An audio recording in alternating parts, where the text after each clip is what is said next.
Why doesn't the Newton Tab? Why doesn't the Newton Tab do a story on this? Do some research. These facts are available, and I think the Newton Tab has an obligation to make people in this city aware of it. I mean, we got a problem here. We've got a big problem in the schools in Newton, and it's about time the Newton Tab, the only publication that we have, does a little bit of research and make people aware as to the differences in different schools throughout the system. And I named just 4 of them right there in a couple of seconds. We have a phone call? Jackie. Yes. Jonathan, good evening. Jackie, if the Newton Tab won't write about that or comment about that, because I'm no longer in the Newton Tab and on the staff to write about it. I can't, wait a minute. There's something wrong here. I can't get you. Can you hear me, Jackie? Yeah, there's something screwy here. See, we lost our technician tonight, but our staff is filling in. Can you hear me? Shall I continue? I hear you now, Tom. Go ahead. How'd you know it was Tom? Oh, because I said the Newton Tab. I'm only kidding. Jackie, the observations that you make are correct, and I've been saying that for a long time as a Newton Tab columnist. Now, obviously, I'm a candidate for a school committee, but what I would say in reaction to the low MCAS scores for both Cabot and Lincoln Elliott, I would give those principals 1 year to turn those schools around significantly. I would put them on a period of probation, and if they didn't, then I would terminate them, demote them at a minimum, and probably terminate them out of the system. This is how things work in the private sector. If managers do not perform, if they do not succeed in their divisions, then they are terminated. They're not transferred. They're not sent into retirement with a golden parachute. They're terminated. And that's what I'd like to see done specifically with regards to those schools. Now, I'm certainly not going to cut in on your guest Jonathan's time, but that's just an observation that I would like to throw out there. Think of how many principals have been fired over the past 10 years based on their low-performing schools. None of them have. I know that for a fact. Principals have retired, they've been transferred, they've left the system voluntarily, but they haven't been fired. There's no accountability among principals for the various schools in the system. That's all I have to say on that matter. Thank you, Tom.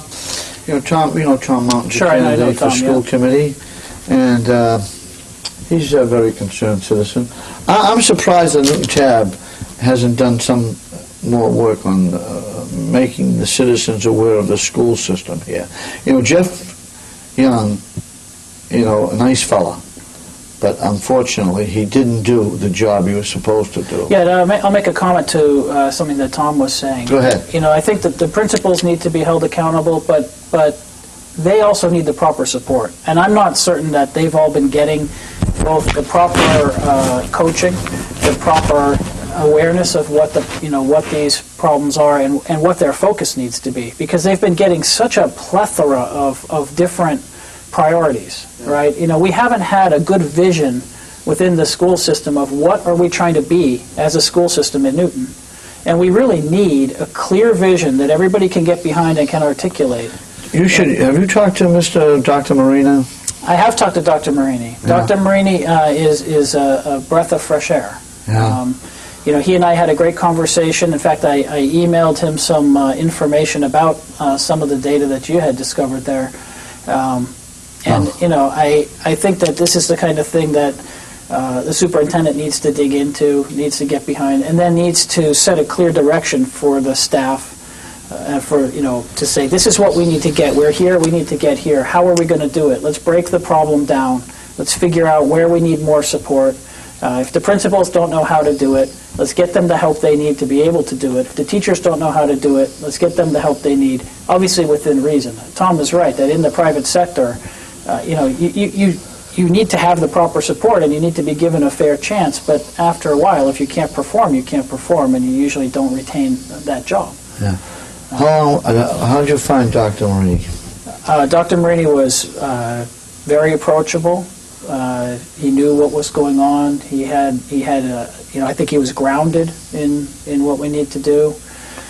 He and I talked about the budget. We talked about why I was running. We talked about the strategic plan.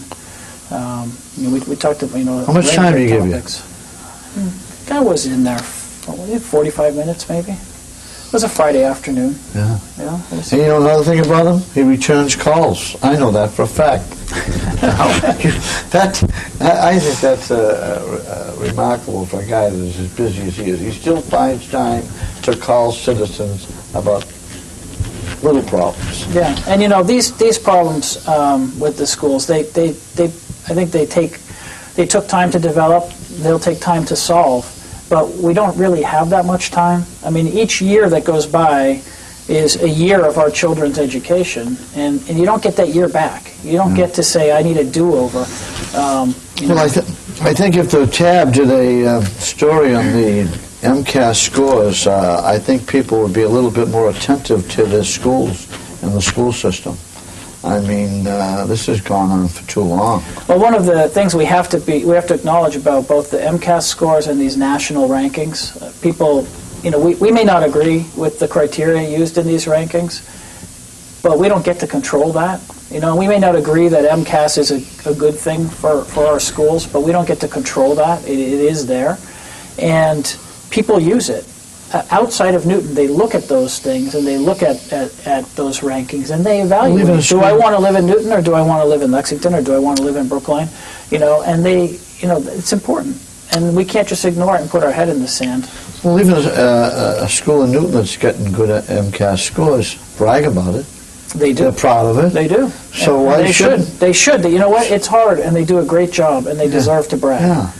But why is the North Side, especially Lincoln Elliott, Cabot, why are the schools MCAS so low over there?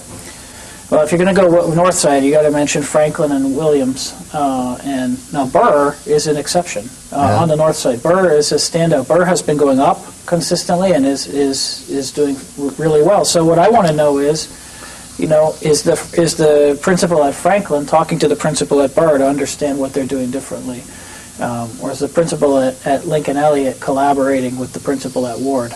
To understand what are the differences between our schools. Why do I have this, this result and you have that result? What can we do?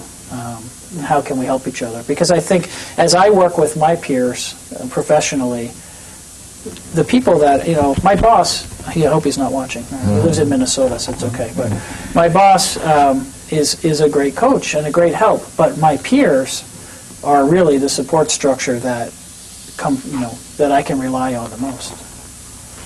Brings everybody together. Absolutely. Gets everybody's opinion. And on the school committee, that's the same thing. We all have to work together, and that's one of the things that I get concerned about with an election like this. There's great candidates running on all the races, and the people that are on the school committee, they are very motivated. They're very passionate. They're doing it. It's a horribly sacrificial job. You have to sacrifice your personal life, your family life, and they're doing it because they love Newton and they love the schools. I think I could do a better job. Somebody's going to do a better job because this is an embarrassment. When I saw these scores, I was taken back. And for the city of Newton, it prides itself on its schools. Something's wrong here. And something's been wrong for 8 years. I'm sorry. But anyway, what else have you got to say for yourself, Dan the man? Well, you want to regain national top 10 academic ranking. Well, I think that's something that, do we have to get all the way to number one? That's a great aspiration. But sometimes we were number one at one time, weren't we? We were. Different. It was ranked a little differently then. But sometimes it's not the destination, it's the journey. And if you think about that concept of getting to back to the top of those rankings, it's not so much getting there. It's what do we learn about ourselves as we work to get there? What do we focus on? What do we realize is really important? And then how do we drive on those things and really succeed at them? And we can motivate, and we all talk about how constrained we are with the budget. I had a great meeting with a principal at an elementary school. And I asked her about how she was allocating the staff. And she said, we're doing something really creative this year. We're taking our literacy specialists and our aides